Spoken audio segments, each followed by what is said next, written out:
Good morning, ladies and gentlemen. Good morning, doom scrollers. It's a fresh, sunny little morning here in Perth, Western Australia. And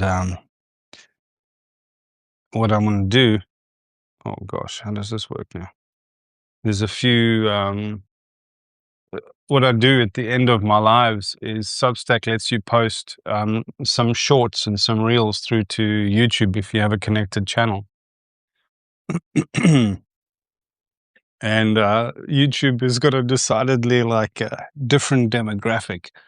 So the shit that people speak and the things that they say to each other, it's I love it, man. And if a few folks, hey, hey Shan, I'm just going through some of the YouTube comments from my shorts that get posted, because what Substack does in its infinite wisdom, it uses AI to clip up your live and then turn it into these little punchy reels that you can send anywhere, but it automatically sends some of them to YouTube if you allow it. So yesterday I was talking about the idea of animism, and I was using the metaphoric idea of a message, and how when spring arrives, it's not one bird that kind of heralds the spring. It's a wave of birds and insects and flowers and things. And so somebody wrote here, animals do not communicate with plants in any way, shape, or form. Get off the drugs, stop it, get some help. Oh, there's a couple of crackers. I'll find another one. Let's see if this is a good one. Oh, this is very sweet. You're very clear when you speak. You just earned yourself a new subscriber. Now I'm looking for the funny ones. I know there's more. This one says, was when I was talking about searching for our unique gift of genius. This person says, genius comes from every corner of our world and every social strata. We should spend as much time minding for talent in the third world as we do mining for their minerals. That's actually a very good one. Some of these were gold. I mean, just the way people immediately slag me off. There's one that says something like, look at this fucking idiot in a t-shirt, like spruiking all this wisdom. This guy speaks for 15 minutes and says nothing, blah, blah, blah. I'm trying to find some of them because they're pretty good, man. Oh, let's see if this one's got any gold. 100 words, yet he said nothing. Only through Christ will you find true healing, not with this witchcraft nonsense.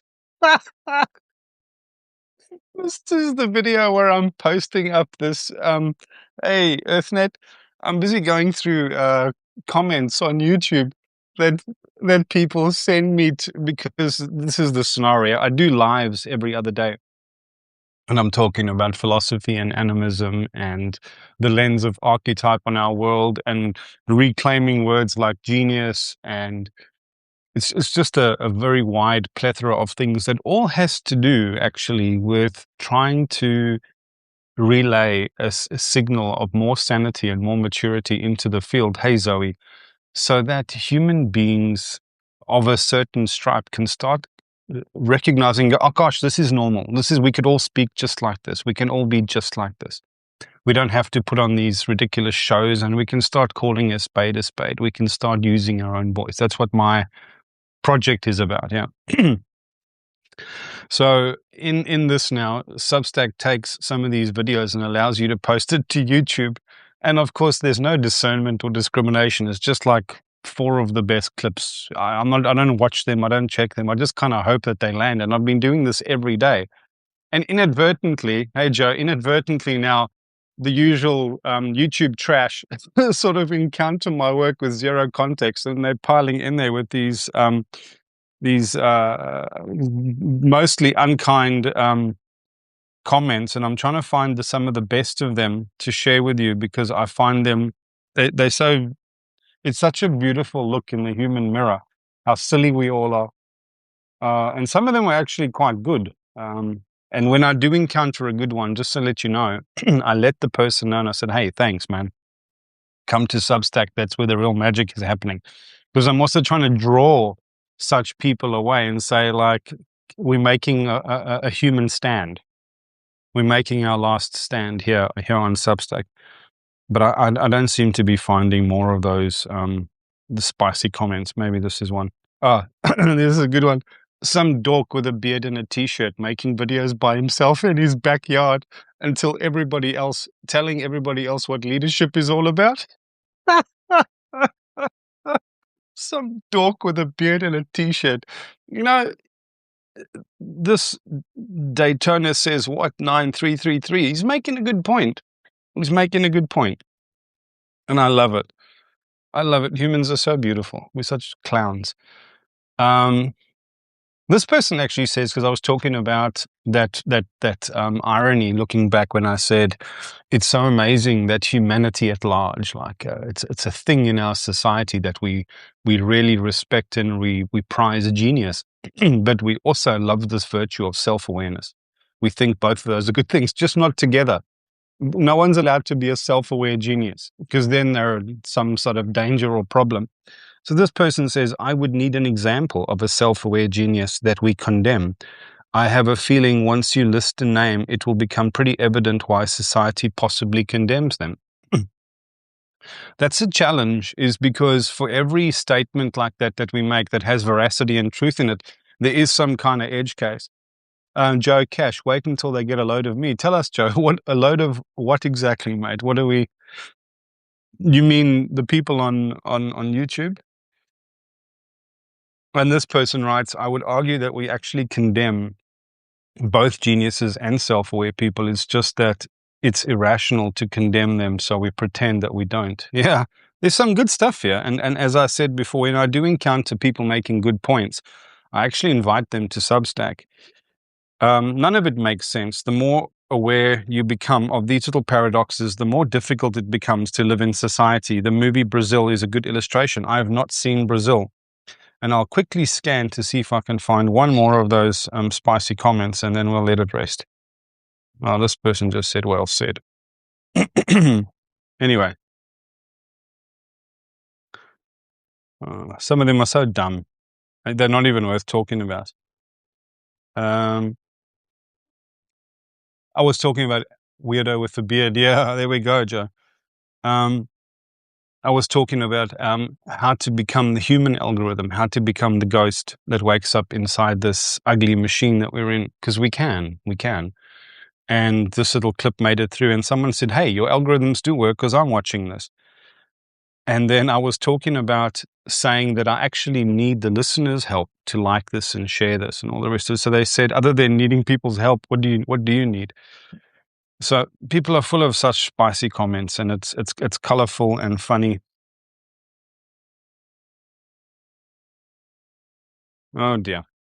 Anyway, folks, I'm nearly at the end of my 20-day arc of live videos. The time goes so quickly when you're having fun. And I wanted to share some reflections on that because you'll remember, let's wind back, what I'm trying to do here. I'm trying to polish my own presence. You know, I'm trying to do something more and more and more with practice so that I can access a field of flow. Why do I want flow? Because that's when I think the most natural part of me is going to come out, and I have this belief, this understanding that I get a sense that the people who sort of are attracted to these kind of messages in this work, they share, and that is that if our problem is of a certain type in the world, it means its opposite would be a good bet as a solution or a response. If the content out there is prevailing, predominantly synthetic and performative and disingenuous, and people pander to their audiences to say outrageous things so they can draw in the numbers, we're fighting against that reality. And so the opposite must be its remedy or its cure, or part of that remedy and cure. And that means to be more human, to be more vulnerable, to be more authentic, to be less polished. So many of us have important and beautiful and necessary things to say, and we also just have a voice. We don't have to have the most important thing to say. We deserve to take back the space in our commons. It's like having a park, a public park that everybody wants to enjoy, and some people are down there being antisocial. One of the ways to counter that is to get the whole neighborhood down there with their picnic blankets and their dogs and their children so that there isn't space or so much space taken up by the people who are being mean and antisocial. We can take back the internet in a certain way if we just start normalizing different kinds of behavior. And so if I can encourage other people to be doing the same, right, there's just in general, I think we score a win as humanity. Where do we do such things? We do it everywhere where we react online, but one of the places we can do it still with some degree of like a feeling of traction and reward is Substack. Substack really should hire people like me as spokespersons to a different audience, and they should also listen about the kind of features that we want to have. Let me not lose my train of thought. So in this project now, there are amongst us people with profoundly interesting things to say, beautiful stories, new ways of seeing things. I read somebody today talking about zombie maps.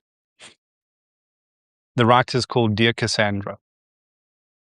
Cassandra, of course, is a reference to the character in the Trojan tragedy.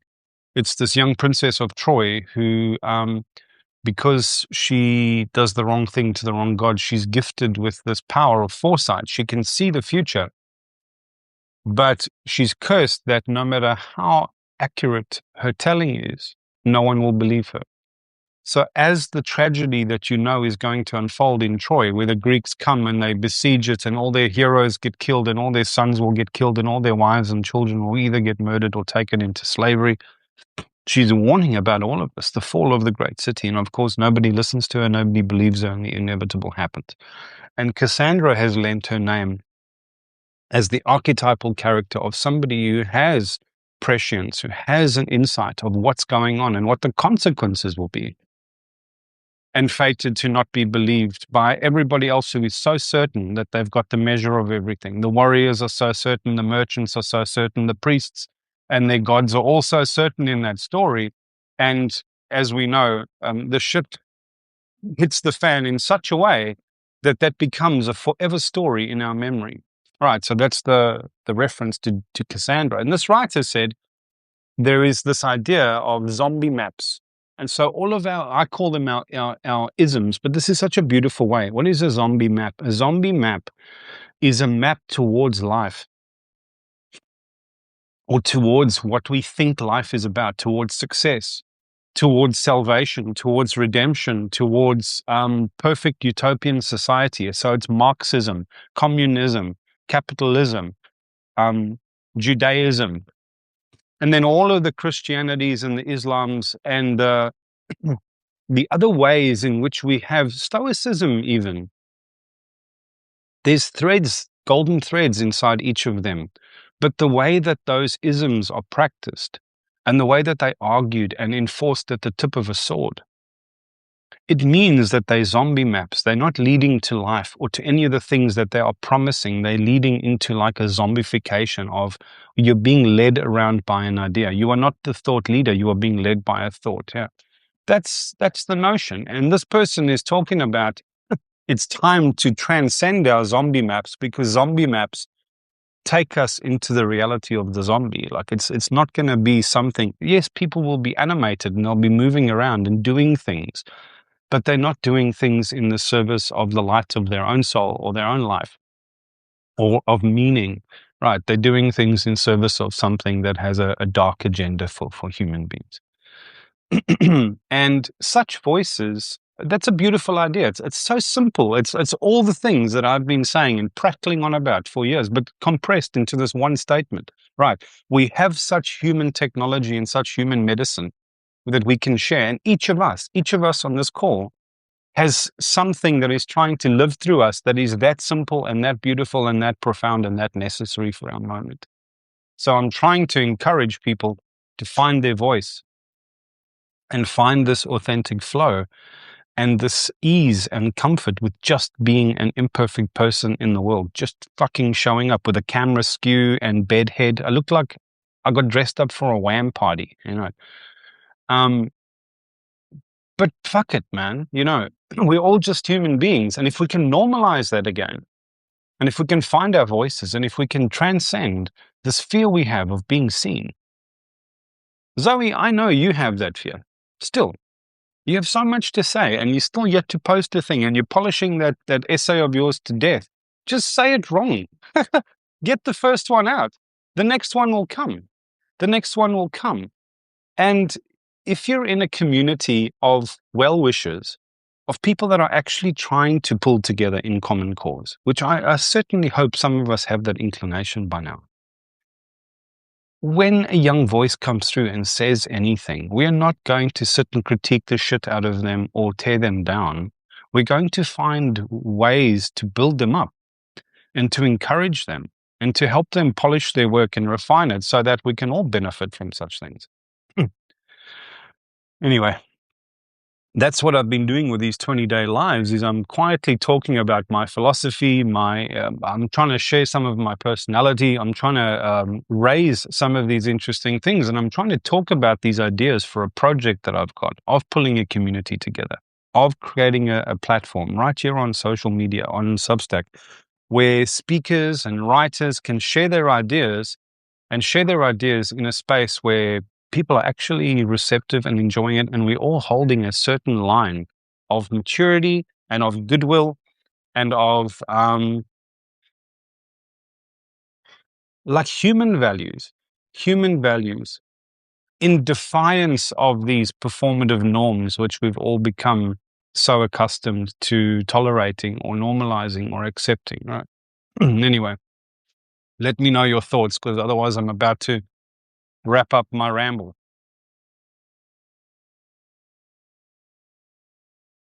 But I suppose I'm coming to the end of that 20-day cycle now. If you want to take part in this project, even in this practice that I'm talking about, it's called Finding Voice. It's 20 days. You go live. Doesn't matter the platform. It doesn't matter if you want to do this on YouTube or on Instagram it doesn't matter. You go live for 20 days. You switch the camera on and you just talk your thought stream. Whatever's on your mind, whatever you're struggling with in terms of your voice, your courage to be seen, your connection with inspiration, your trouble with the unfolding moment. Say it badly. Just say it. Just say it. And it's not just the writing of your words. It's the showing up unrehearsed in front of a camera without a plan. Because if we're honest with ourselves, we're all communicators. Whether you're a parent who loves a child, you have these tiny windows of moments in which you can influence their day, their life, their ideas. You don't want to over-impress it, your opinion on theirs. So there has to be a lot of presence in that, all right? But also you're trying to read the flow, read the moment, and then package something beautiful and meaningful and poignant and effective and transmit it in this tiny window of exchange that you get sometimes in a moment. If we're a leader, if we're colleagues, if we're neighbors, if we're interacting with people at the shops, if we're interacting with people online, we have these tiny, tiny, tiny windows in which we can make some kind of connection. And the kind of people we want to connect with online are the more human people. And the thing that they're going to resonate with is our humanness, our vulnerability, our ease, our forms of invitational leadership, the way in which we can not do the arguing style that we have learned is okay and normal. Do the other thing. Saying our disagreement with them in a way that doesn't close the door to deeper connection, right? That fluency, that comfort, that depends on a profound inhabiting of your own body, a profound familiarity with the act of speaking in flow in an uncomfortable moment. And the only way you activate that muscle and the only way you build that resilience inside of you is by practice, right? And so this is now my third round of doing such a thing. The first time I started doing it, I sounded like it was a cringe to watch, right? But even the cringe became like a guiding signal for me. so that when I watch the video again, which you will have to do if you do this live for 20 days, you watch every single video and you look at yourself and you very quickly realize what is and isn't authentically you. It's not that you know what you authentically want it to be. You have to do wrong things and say wrong things and then realize, oh, wow, that's not me. It didn't feel right. Now you know. Now this is how the guardrails in life appear, and the way will appear by you walking it, right? The way appears by you walking it. Antonio Machado said, "Waymaker, there is no way. The way is made by walking, by our footsteps. The way is made." Like we only when we turn back and look back at the journey we've covered. First of all, the reason you look back is because there's a whole new view behind you. It's like going on a hike and only ever looking forward. You only ever see half of the view. Yeah. Every now and again, you got to turn around and look the other way. That's what Socrates meant when he said the unexamined life is not worth living. And so what I'm doing today, even if it's in a bit of a long-winded fashion, is looking back, reminding everybody who's here, thanks everyone for coming along. Why are we here? What we're talking about, what the project is, what I'm aiming to do, how I'm inviting you in to this. Please find the courage to do this. Please find the courage to do this. Please let me know that this idea is landing with you at all. Yeah. And then I'm also reflecting back on this 20-day arc of what I've learned, right? And some of it's technical. Not all of it's deep about my own soul. Some of it's that I ramble. Some of it's that when there's too much silence and there's no connection or comments from the audience, there is a growing feeling, a human feeling inside of you that goes, oh my God, I'm talking into the void. That's when you need to decide, what am I saying into the void? What is being heard? Who am I? Why am I doing this? And I just reconnect with my why. And then I suddenly know what to say again. I suddenly know what to say. And I suddenly remember why I'm doing this. So there's lots of such little lessons and reflections. One of them is slow down. I'm reminding myself to slow down, because when I speed up and I get so excited, we all invariably, like, our energy raises up and we talk from the top of our heads and we say lots of things and none of it's interesting or engaging or exciting. And somehow when we slow down and sink down into the roots of ourselves, the whole timbre of our voice takes on a different form of resonance. There is a similar thing in writing, right? When we're trying to rush to make a point, we somehow lose the point. Yeah. There's a few such things. There's a few such things. Very true, says Shan. Anyway, I want to know if anyone on this call is encouraged or galvanized to use their voice in a different way, or to discover their voice in a different way, or to breach that barrier, that fear of being seen.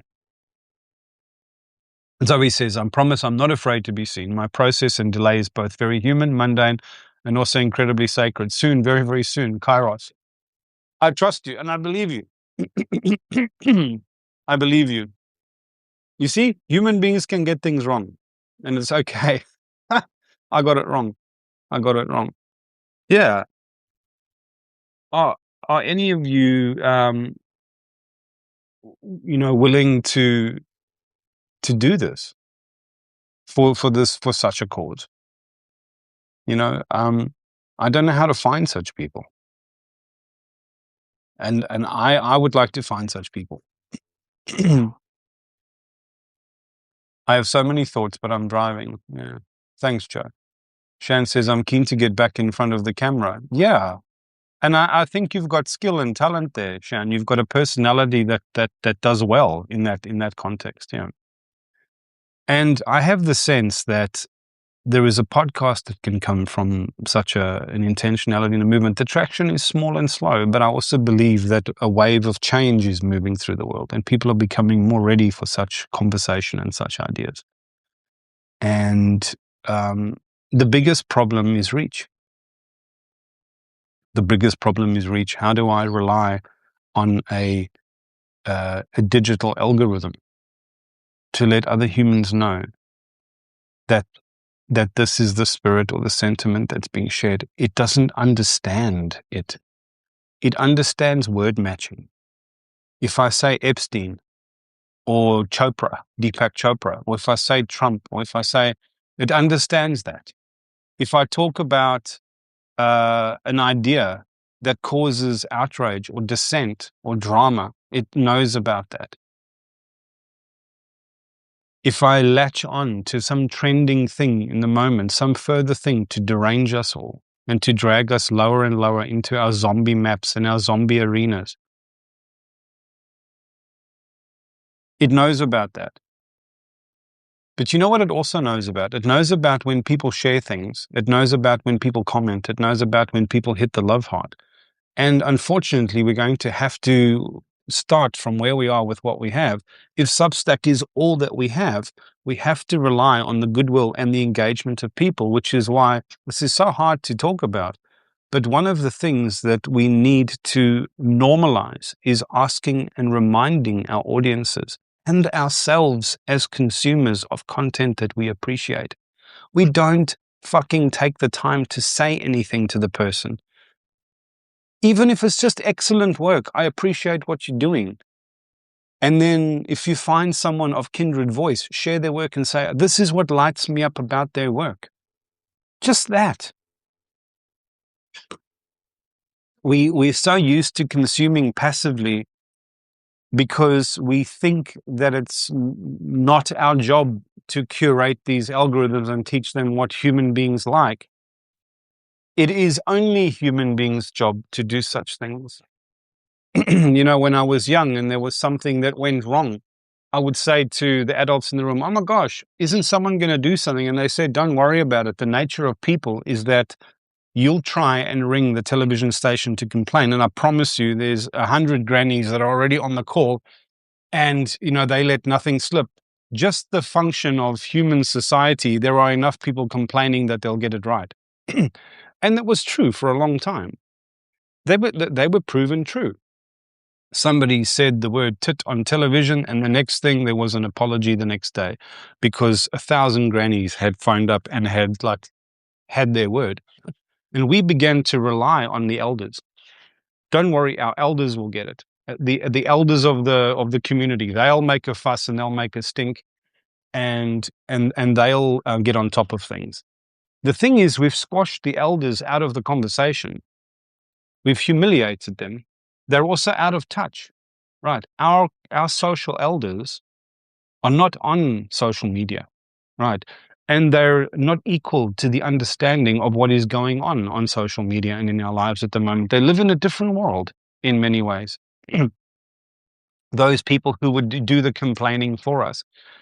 And the last round of complaining was done on a political agenda. So that some people got sick and tired of the complaining because the complaining was disingenuous, right?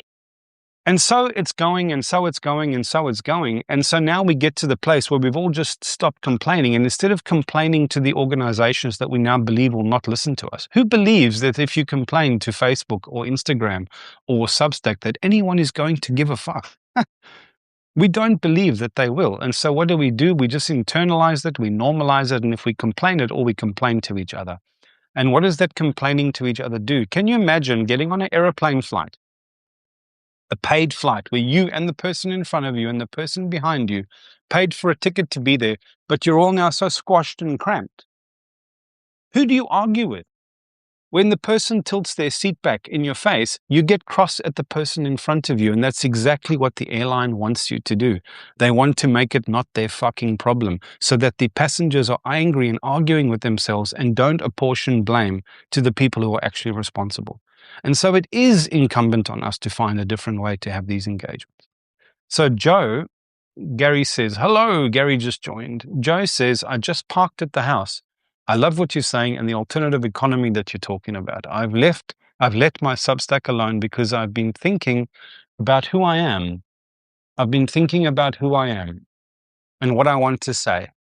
And that's when I found you. So you're speaking to me and I will accept the invitation. I believe, Joe, that by doing such things of profound vulnerability is how we learn again who we are. Because when you're in that moment of vulnerability, we don't have these layers and layers of story and armor and all the rest of it. Hey, Brandon joined. We don't have these layers protecting us. And so we don't reach for our narratives and our stories and all the bullshit in the world, the zombie maps, right? And it's in the absence, in the taking that crab shell off and walking raw and unrehearsed, that those ginger tender footsteps that we take, where every step kind of hurts, right? That's how we discover who we are. That is how we discover who we are. Joe says they've proven that they won't listen unless we impact their revenue stream. Yes. So if you want to find out what to do, I'm following the work of Professor Scott Galloway. Is he my kind of human in all ways? No. Is he a sane adult acting like an adult? More so than most other vocal intellectual, public intellectuals and celebrity intellectuals. Professor Scott Galloway has this movement called No Malice. So he doesn't want looting and rioting and violent, miserable protests. He's saying hit them in their pocketbooks. And he's got this strategy that he's posted online. This is how you can vote with your wallet. Because the only thing that the current regime appreciates and understands, and all of the power brokers in the world, is your subscription. You are not a person to them. You are a fucking cattle in a cattle farm. And when you stop producing the thing that they need from you most reliably, one of the things that they need from you most reliably, which is your subscription, if you cancel those subscriptions, even if only for a month, you don't have to go without it forever. Just for a month, just that jolt, just that loss of revenue gets all the nerves tittering. And suddenly these corporations are remembering what feeds them. If all the cows in the dairy farm stop producing milk, or half of them stop producing milk for one day, suddenly heads raise, suddenly eyes open, suddenly people start listening again. We can do that, right? We can do that. The other way we can do that is by stop playing the zombie games. Stop playing the zombie games, right? Every time you encourage anger, vitriol, all the rest of it, it's an opportunity online to turn around and say, all you are doing is you are serving the invisible masters. You are not solving an argument or a crisis. You're not getting anyone any closer to your opinion. And that means there's so little point in you arguing and us getting involved in those silly arguments. Gary says, I agree on Scott Galloway. I liked his take on the challenges facing young men, at least in the US today. Yes, and he's so much more of a healthy, sane, mature voice as opposed to the absolute fucking clown show that we have in Andrew Tate and Jordan Peterson. How young men look at those two Muppets and remotely equate them with masculinity blows my fucking mind. And it talks about the enormous tragedy that we're in. Joe Cash says the Bulwark had a similar post today. I really like the Bulwark. They're slightly right of center, but they're just absolute refuse to compromise on human integrity and human dignity. And they just will attack and expose anybody, left or right, of bullshit. And they're a sane voice right now. So if you want some sane coverage on what's going on, doesn't matter if you are left or right inclined or centrist or apolitical, you still need to understand what's happening if you want to be part of the conversation. And the Bulwark is probably one of the sanest containments of public conversation. The Bulwark had a similar post today, but they didn't cite Galloway directly. I don't know if it's organically happening amongst other groups. I think he's inspiring that. Or it's getting copied and pasted, but the emergence we're living in now means we can share these ideas and actually spark a movement. Agreed. Now, the other movement that I'm trying to spark is this public speaking platform for people with incredible ideas. So Scott Galloway has one such idea. Our readers and ourselves and people like us on Substack have such profound ideas. They don't all have this wide-reaching appeal that Scott Galloway's does, His is economically brilliant and genius, but there's other ones that are philosophically brilliant and genius. We need to lift those voices up, and we need to platform them so that they don't have to feel that they need to become, um, uh, they don't have to create their own channel and spend years doing that and become digital marketing experts and search engine optimization experts. They don't all have to be polished and act as if they have $100,000 production budget for a podcast that they make at home. We have to normalize how stupid that is. Right. Shan says agreed. Anyway, folks, I really do think I'm at the end of my ramble today. It was a bit of a sharing about some of the sillier comments that I get, the spicier comments that I get on YouTube when these reels go out to YouTube. I'll read those in a second. It's a reminder why I'm doing this. It's a recognition that this is wrapping up and that has to become something else. And I want such beautiful people to be involved in this something else. I don't want mine to be the only voice. I think we need to pull together now. There needs to be a community platform, a community project, right? A community map that is not a zombie map. It's everybody who's against the zombie maps, who actually want life and a better future. And not to say that we need to ignore what's happening, because the reality is happening, whether we like it or not. But there has to be beautiful ways forward from here. And some people are better at facilitating interviews than I am. I want them running the podcast for such a project. And some people are just elders who just want to be part of the mix and just be there. Just be there because it's a nice place to be. And help welcome people and help regulate the culture that emerges. And then I want to get volunteers to help. How do we stand up a community platform? I've got some skills. I'm busy working on it slowly anyway, but I need help. And the idea is a Better Way project. It's called A Better Way. It's a separate Substack so that it can be ours, not mine. In there, I want to host talks. And I'll put up submission forms for keynotes, and I'll put up submission forms for just a talk. Joe's got to talk about something. Gary's got to talk about something. Who wants to sign up for that talk? And we can just start platforming voices, and we can do interviews of such people. And we can make a wave, and we can make a scene, and we can get noticed, and we can start a movement. There's no reason that we can't do this, because when humans come together in common cause, something incredible happens according to the laws of emergence, where a whole is created that is always greater than the sum of its parts, in which a new possibility emerges that wasn't there before and was not possible without that convergence. Yeah. So like Joe says, no, like you said, we become the algorithm. Yes, we have to become the algorithm, and half of us have to be convinced that it's worthwhile, and the other half have to be convinced that it's possible. And the only way we're going to do that is through example and through talking about it out loud. Use the machines to beat the machines. My friend F plus L approximating X has joined. This is a gentleman, I'm assuming, who joins from time to listen and to take part in the conversation, but doesn't take part in the conversation and spams me connections to their posts, which they're expecting me to drop everything and us all to go looking to. Why don't you tell us who you are and what you care about right here? And we'll start engaging in that conversation. Instead of just pasting your line about yada, yada, yada, which with all your emojis, tell us what you want and tell us what you mean. Get involved, because we'll listen. There's a I'm assuming a younger person that keeps popping on here and trying to take part in the conversation, but I'm trying to encourage them to find, you're a musician. Okay, and what is it that you'd like to share with us? Is it an idea? Is it some work? And what's the value of it to us? Can you tell us that? Because I am interested. But folks, if you want to get involved, go sign up to the abetterwaynow.substack.com. I'll be releasing a form, 46 years young.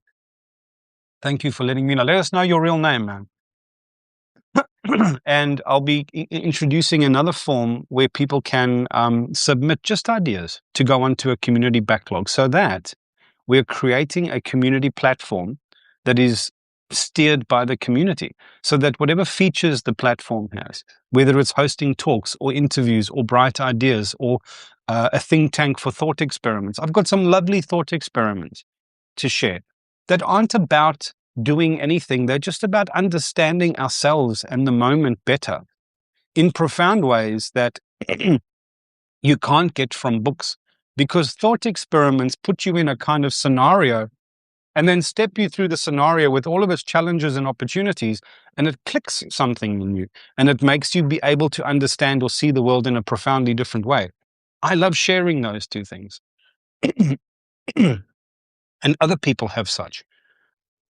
And I've got a containment of ideas, but other people have other incredible ideas. If we can all pool our ideas together, what can become possible? So if you go and sign up to the A Better Way Now substack.com, please just do it. And then it doesn't look like it should at the moment. Consider it like an empty shop front that somebody else did something else before, but we can turn it into what we want it to look like. And I'll add those forms for idea submissions and for talk submissions. And the more I get to know people's work, there'll be a way in which we can introduce ourselves and what we care about and what we're writing about. If some interesting, bright ideas filter up through that process, I'll get an interview going and we can ask you questions and create artifacts that everyone in the community can enjoy. And sooner or later, we're going to get somebody in the audience who is a better interviewer than me, because I'm not a good interviewer. No. And so we can go. Raj just joined. Nice to have you here, Raj. This person says F plus L approximating X says the brain is split in two halves for a reason. Do you know why? Yes, I do know why, which I talk about extensively. And it's a massive part of our current human challenge at the moment, is that we don't know that we have two sub-persona. We don't know that they're both profoundly necessary and that there needs to be a split between the two. And we don't know which one should be ascendant and for which reason. And it's precisely that ignorance and that imbalance which is at the root of so much of our unhappiness, our misfortune, and our dysregulation. Good evening, Raj. Good evening. I'm unfortunately, Raj, at the end of a long conversation here that's been quite beautiful, but this is the problem. I'm loving talking and I don't want to stop. But for anyone else who comes later, they look at this and they go, oh my God, that's an hour-long commitment. I don't want to get into that. And Gary says, abetterwaynow.substack.com. Let me finish my last thought. I want to keep talking. But my tension that I sit with is I'm reluctant to discourage other people from getting involved in this conversation, which is ostensibly what the posts and the notes and the shorts and the reels are all about. But my voice is not carrying. I'm not a good spokesman for such an idea. Look at this. Okay. This is a face for radio, right? Number one. Number two, I'm speaking at quite a high level, actually. And I'm speaking across domains. I talk about science and I talk about mysticism and I talk about spirituality and depth psychology and archetypes and esoterica, because for me, I think it's all just one, many threads of the same cord that we need to weave together to make a sense about where we are, who we are, right? And weave it all together into something of meaning that we can follow towards a brighter future. But I cannot do that on my own. I've proven this again and again. It doesn't matter how eloquent I am. It doesn't matter about the sensationalist things that I say or how greatly I deliver it, and not a single one of us can achieve that, nor do we want to. Because if one person achieves a virality, excuse me, the next thing you're off on your own platform, and we're divvying up the pool and the collective goodwill of people again, and we're saying our thing, and then we're sort of painting ourselves into a new corner. This is happening already, and it's not good for human beings, because we don't know who to listen to, and we don't know what's worth listening to, because there's too much noise. And the only way to counter that noise is through coherence, to come together in common cause. so that whatever it is you're talking about, I'm talking about my project and I'm shining light on the A Better Way project. And if 20 people are doing that, that's 20 lights shining on the same cause, which take nothing away from your individual one. That collective energy can change the world and can draw other people in, and it can gain a momentum that not a single one of us can produce on our own. Right. That's what I'm trying to achieve. So please sign up, find a way to be a part of this, and deal with the imperfection of whatever's there, and let's make it how we want it to be. This person's, please tell me your name, F plus L, approximating X. Great. I'm not so good with the skate lingo. So if you want to write words, just write them out, man. Great. What is the Trinity then? There's not room in this conversation for discussing what the Trinity is, but I will discuss it, and I discuss it in multiple places, including my esoteric Substack called Hermetica Reiterated. Raj says, apologies for joining late. No apologies necessary. I've returned from an evening with a friend. What a good use of human time, Raj. Most of us here resonate with what you present. The mind, brain, cosmos. Call it what we wish. The obvious is there for those with eyes to see. Now, I lost that comment. Anna says, can you define the common cause you're trying to achieve succinctly? Yes, I can, Anna. Okay. The common cause I'm trying to achieve succinctly is that I'm trying to create a space and a movement wherein human beings can come on Substack and find in that community a sanctuary of maturity and sanity and goodwill. A virtual representation of the kind of community we would like to see living in the world that enshrines participation, a sense of civic duty and reciprocity, and in which many people are linking arms, in a sense, to hold the line, to preserve that, so that when poison comes from the outside in, or bad behavior or trolling or whatever the case, the community can respond and say, we don't do that here. We're trying to do something else, so that we can make room for younger voices of all ages who have something meaningful and beautiful to say that other people want to hear, that is too difficult to trawl through the entire Substack and the internet to find. Much easier to find it in one place with a registry or a directory of, these are our inspiring writers and artists. These are our inspiring thought leaders with interesting thoughts. This is the community project that we're busy with at the moment, so that we can demonstrate that A, this is possible, attract other people, and start attracting the kind of people into the community that can pick up some of these incredible ideas and productionize them, turn them into projects in many ways, so that many voices are coming together in coherence, collaborating towards such common cause. What is the common cause?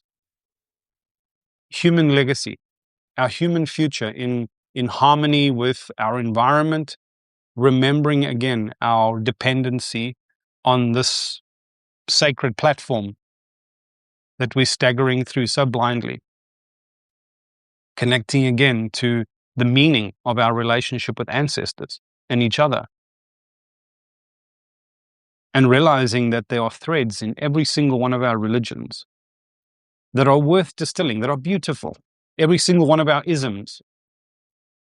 Human operating systems have been created since the beginning of time, and there's beauty and truth in all of those, and none of them are the same exact beauty and truth. But they come with a lot of bugs in their code, and a lot of legacy code, a lot of detritus and bullshit and dogma, and room for misinterpretation. And if we can take the golden threads out of all of those and grub up enough to let go of our claims of truth in those stories and allow the stories to be stories, we can weave out of those threads a bridge that can take the entire humanity towards the far shore, so that we can transcend this small recurring moment. that we're all stuck in, that we cannot escape without a human response. So I don't think that was succinct enough, but that's my best attempt for now. And I'll just get better at it and better at it and better at it.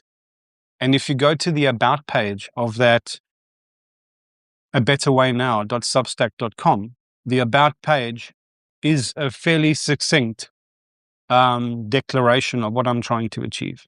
And it's a starting point. Okay, folks, Gary says, this captures the essence of what I consider to be my vision for an enlightened community and society. Anna says, okay, beautiful, love it. Ultimately, a haven for like minds to have a support network so that they can be more effective in creating the reality they wish to see. Pretty much. Yeah, pretty much. And ideally, we want to be doing this in person, Anna, but how good can virtual be? Because virtual is what we've got. Virtual is what we've got. And there's people are either 1 in 10, or they're 1 in 100, or they're 1 in 1,000, or they're 1 in 1,000,000. And or they're the million, or they are the crowd, right? I want to make a crowd out of the 1 in 100, the 1 in 1,000,000. I want to find the 1 in 1,000,000 people and let them know that they're not alone and that they shouldn't be trying to do such things completely alone. Because we all sorrow with kindred sorrows, and we all have these kindred dreams. They don't have to be the same. They just have to be kindred. It's the human family and the great family of things that we need to be reinitiated into.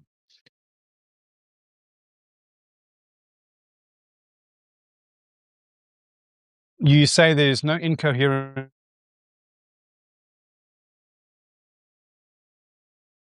We live the Trinity. Yes, what's live such trend now?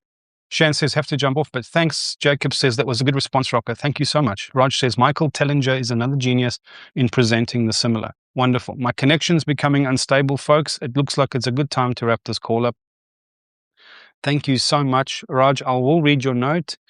Our conscious being is being interfered by externals, and I'm away in nature most of the time and pop in now and again. Locality is the only thing we can actively change, so focus locally. Yes, we need to make a locus on the internet that can be where the human ghost wakes up in the machine and starts establishing its human will for human reasons, a human why.